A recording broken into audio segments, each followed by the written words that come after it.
Merhaba arkadaşlar, ben Karo. Tekrardan yepyeni bir videoda ve gerçekten de çok farklı bir kostümle sizinle beraber buradayım.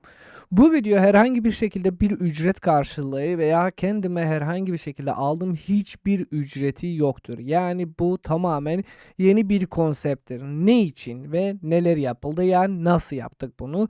Gerçekten sokak hayvanlarımız inanılmaz bir şekilde dışarıda görünüyoruz ve bazıları gerçekten çok aç kaldığını da görüyoruz. O yüzden Orhan Bey kendisi de çok teşekkür ederiz ve sokak hayvanlara tabii ki mama bağışladı ve ben de böyle bir güzellik ve böyle bir hatıra olsun diye burada bu hesap incelemeyi yapıyorum. Özellikle de Orhan Bey'e ve kendisi ve tabii ki krallığını, yani 4039'a teşekkür ederim. Bu kampanyayı başladığı için ve teşekkür ederim. Eğer ki siz de böyle bir şey düşünüyorsunuz, kesinlikle yapabiliyoruz ve ücretsiz bir şekilde sadece sokak hayvanların karşılığında tabii ki mama vererek biz bunu yapacağız. İzlediğiniz için şimdiden teşekkür ederim. O yüzden beğenileri basmayı asla ve asla unutmayın. Eğer ki hala da abone olmadıysanız abone olabilirsiniz.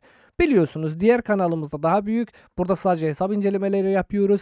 Diğer kanalımızda Baba Karo'ya da abone olmayı asla ve asla unutmayın. Şimdi geçelim bakalım Orhan Bey neler yapmıştır. Hesabın sahibi. Hesabın sahibi kendisi burada gördüğünüz gibi, yani paketlerden herhangi bir şekilde bir problem yok ve çoğu paketleri alıyor. Yani hiçbir para problemi yoktur. Buradaki gelen paketleri bile, ekstra cevher veren paketleri bile alınmış bir hesaptan bahsediyoruz. VIP 16 125 günde. 125 günde VIP 16 oldukça inanılmaz ve oldukça güzeldir aslında, ben size söyleyeyim. O yüzden bakalım ilerideki saatlerde ya ilerideki dakikalarda neler görüyoruz bu hesapta, onları da görürüz. Hesap 60 milyonda, yani T5 açılmış, 116 milyon bir leş puanı vardır. Ve bu savaş ya leş puanı olmadığı süreci nedir? Çünkü hala savaş yoktur ve birkaç gün sonra çetin savaşlar bu krallıkların karşılığında oluyor ve bakalım bu hesabın KPSK'dan sonra nereye kadar yükselecek. Bunu da size söyleyeyim. Almanya medeniyetinden bu hesap duruyor. İlk başında hesabın içine geçersek buradaki VIP dükkandan bahsediyoruz.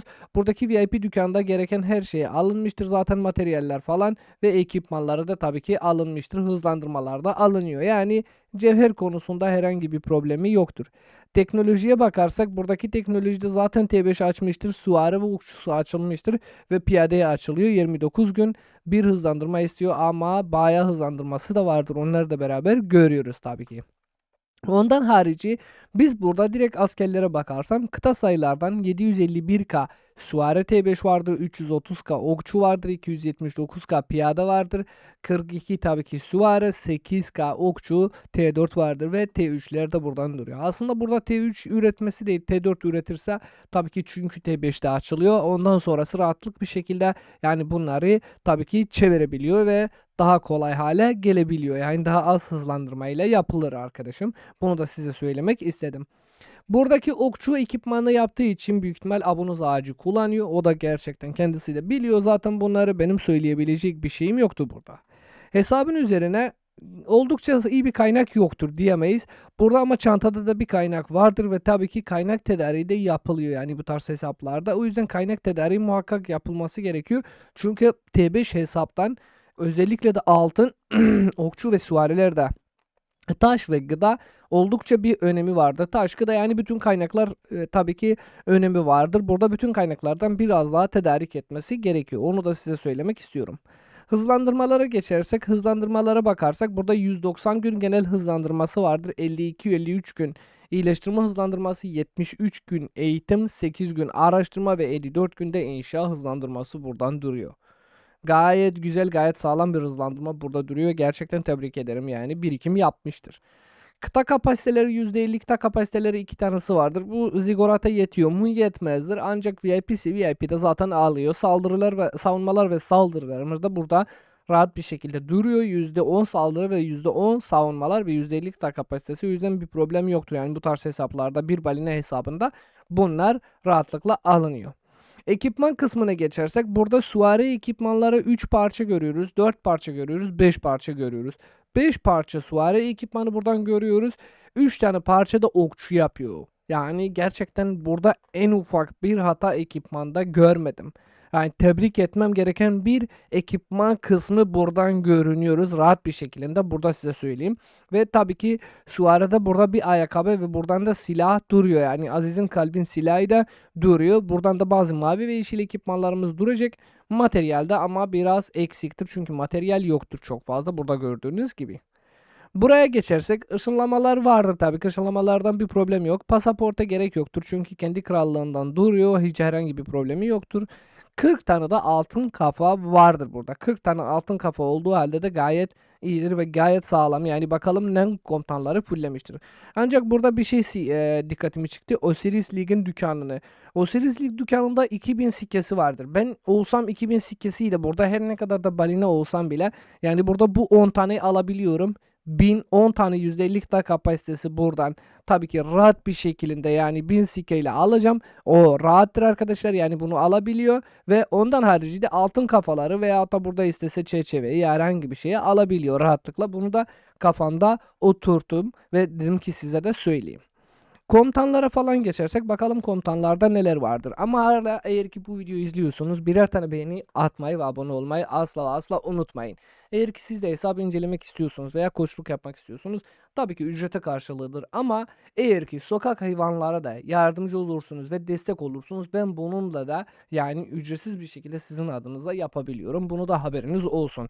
Bu kampanyayı da tekrardan Orhan Bey ve Krallığına teşekkür ediyorum. Gerçekten çok güzel bir şey düşündü ve böyle bir şeyde ben de muhakkak yardımcı olacağım size hepinizden.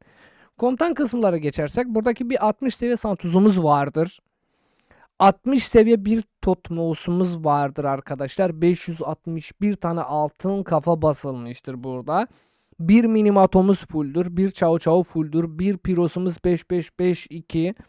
Burada bir Athlete full, bir YSG full. Yani buradaki Totmos YSG, Minimato Chao, büyük ihtimal Santuz'u Piros. Ama ben olsam Piros Santuz'u yapacağım. Santuz'u Piros yapmayacağım.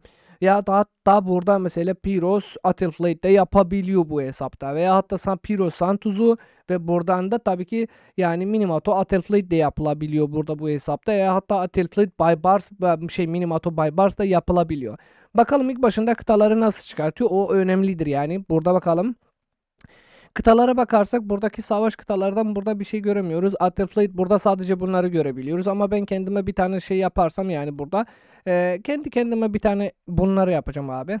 Bir tane Totmos YSG yapacağım burada. Yani ben olsam tabii ki. Totmos YSG. Üçüncüsü de tabii ki buradan da Piros Santos'u da yapabiliyorum. Evet. 3 kıta yani ben bu hesapta 3 kıta çıkartabiliyorum. Hatta 4 kıta da çıkartabiliyorum. Burada Minimato Chao Chao ne kadar güçlüdür?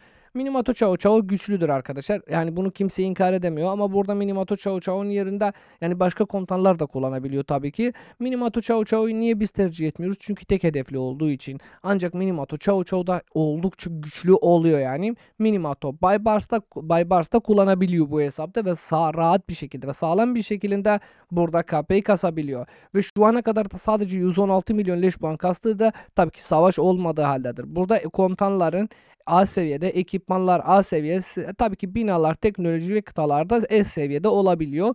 30K bir ölüsü vardır çünkü bugüne kadar hiçbir şey olmamış. Ve adamın cömertliğini de buradan da yine de görebiliyoruz. Kaynak desteği 4 milyar bir kaynak desteği vardır. Yani kaynak problemi hiçbir şekilde yaşamıyor ve kaynakları rahatlıkla çözebiliyor. Büyük ihtimal kaynakları bile sipariş vermiş olabiliyor. Burada temalara geçersek burada okçu saldırısı %5'lik vardır. Süvari saldırısı vardır. Burada süvari savunması vardır. Bunlar da vardır tabii ki. Piyada sağlığı da burada %5'lik tabii ki kalıcı olarak ve bu temalarda hepsini teker teker almıştır. Ama sadece bir efsanevi şehir teması yoktur yani. Geri kalan bu hesabın mükemmelliğini veya hatta en ufak bir yanlış yapmadığını herkes çok çok iyi ve güzel bir şekilde gördü. Tabii ki eğer ki sizin hakkınızda bu hesabın hakkında herhangi bir düşünce varsa yorumlarda yazabiliyorsunuz ve bakalım sizin düşünceleriniz bu yorumlarda nelerdir. Arkadaşlar bu hesabı da tekrardan gösterdik ve bu da bir oran ve bir hatıra olsun diye burada dursun yani. Belki yıllar sonra tekrardan bizim kanalımıza gelecek ve bir beğeni atacak. Ay böyle bir hatıra da bizde de kalmış olabilir mi? Ya kalmış mı? Görecek ve mutlu olacak umarım. İzlediğiniz için çok çok teşekkür ederim. Beğeni atmayı ve abone olmayı asla asla unutmayın. Kendinize iyi bakın. Görüşmek üzere. Hoşçakalın. Bay bay.